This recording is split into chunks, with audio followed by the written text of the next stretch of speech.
Before I get into this commentary, let me give a shout out to Black Justice 32 on Twitter for sending it to me.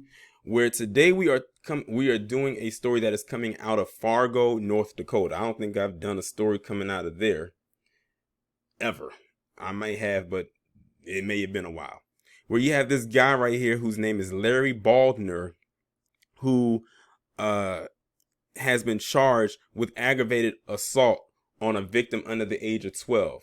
Because this guy not only verbally assaulted a child, but he also physically assaulted this child as well.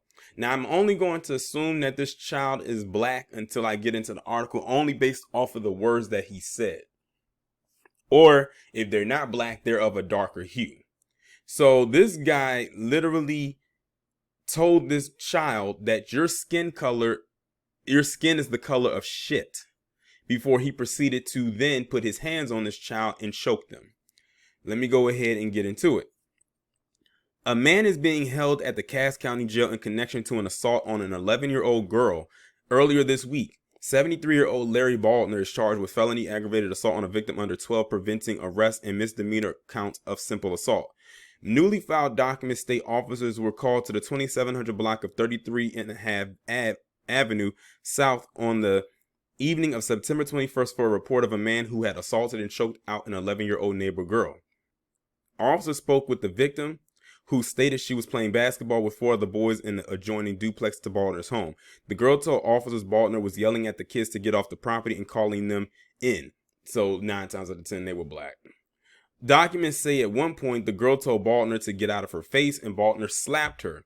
The female victim told officers when she and her older sister went back to confront Larry about the slap, Baldner grabbed the victim by her hair and neck, restricting her airway and lifting her partially off the ground. One thing that they should have went and did is, if they was going to go back for anybody, they should have went back for a male adult to come out there. Because I don't know how old this sister was that she went to go get, but that wasn't really going to do nothing unless she came back with something to use as a form of a weapon. And it sounds like to me that didn't happen, because all he did was get even more violent while the sister was present. So either had gone for a grown male adult or came back with something that you could have hit him with. One of the 11-year-old's hair extensions was ripped from her head during the assault. The victim's sister stated during Baldner's second assault, she decided to strike Larry in the face to try to free her sister from his grasp. The sister stated when he let go of the victim, Baldner then hit her to the face. So something tells me she didn't, that the sisters didn't come back with a weapon. They should have came back with a weapon, like a bat or something. Hell, you could have came back with a knife and cut his ass. And you would have been in every right to do so. During the altercation, both girls stated Baldner told them their skin is the color of shit and called them names like N and B. Documents allege. A neighbor told police he watched Baldner lift the 11-year-old by her hair and neck.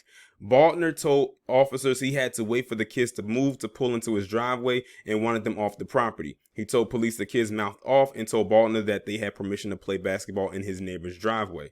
Baldner went on to say while the kids left, they came back later and another young female who he described as the Big B beat him up in his driveway. Documents say Baldner had road rash on his elbows and knees from falling to the ground.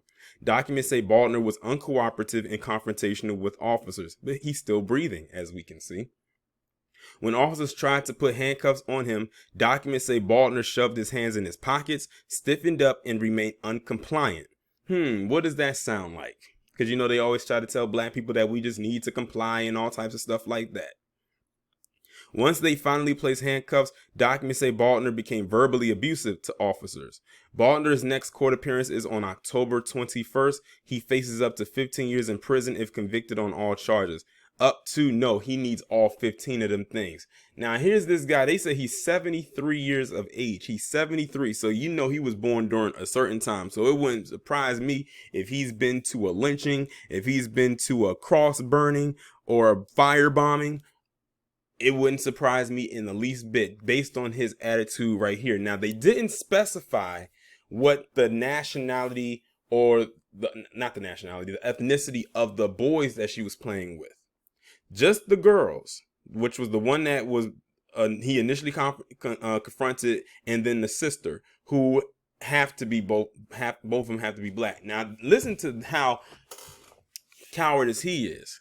He got mad at the kids playing basketball, but he put his hands on the girl and only the girl. He did not rush to put hands on the boys, which begs me also the question, what were the boys doing the whole time he was getting physical with the girl? That's my other question. But they said she ran into the home, got her sister, came back, and then that's when it escalated even further. But like I said, if you was going to come back out there in the minute that you saw him actually make contact, it already happened. Like I said, if there was no grown male adult around that you could get, which didn't happen, they should have grabbed something that they could have hit, did some damage to him, because a hand slap wasn't going to do nothing, because they didn't specify how old the sister was that the 11-year-old went to go get. That wasn't going, like, a hand slap to him. If this was like another girl or something like that, that wasn't going to do much to this guy who, as you can see, was able to lift an 11-year-old off the ground by her hair and her neck. So he had some strength to him. So a regular hand slap or a hit to wherever he got hit at from the sister wasn't going to do much. So they should have been picking up something that wasn't nailed to the ground, that they could just either throw at him or hit him with, and that would have definitely did it. Or kick him in the balls. That for sure would have made him fall to the ground, and he would have been rolling. So most definitely, there was a couple of different scenarios they could have went with, but I understand, like, in that process, like, it's a panic mode and it's a lot of adrenaline going on. Sometimes you don't think.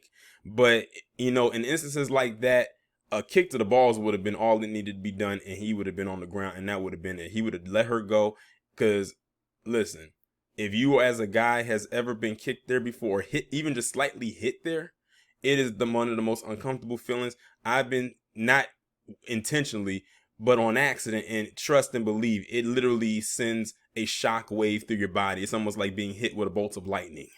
It is not the most comfortable feeling, and any guy who has been even accidentally hit there can tell you the same thing. And the harder, the worse it is. Trust and believe me. It's one of the most sensitive parts of the male anatomy. But yeah, this guy, all in all, is a piece of shit. And something tells me that he has acted like this before, but who knows if he actually got this physical. He probably had this thought in his mind, how dare this little N-word, B-word speak to me like that? My word is final. When I say something, they should have just moved and everything like that. He wasn't expecting a little of a clap back, which it sounds like to me that's what he got, and he got upset. Now, mind you, they said they were playing in the neighbor's yard, or with the neighbors, because they said that she's a neighbor of his. So they live in close proximity. And they had permission, and he got upset. I'm like, if that's not part of your property, then why are you mad? But we all know what it boils down to. And they said this happened in North Dakota. What's the black population in North Dakota? I have no clue, but I'm pretty sure that it is extremely low.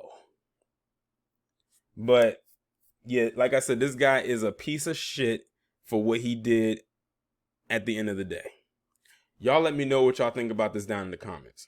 One more thing I have to insert that I noticed they did not mention in this article is them hitting him with a hate crime. Because this guy referred to not only that girl, but also her sister as N-word, B-word.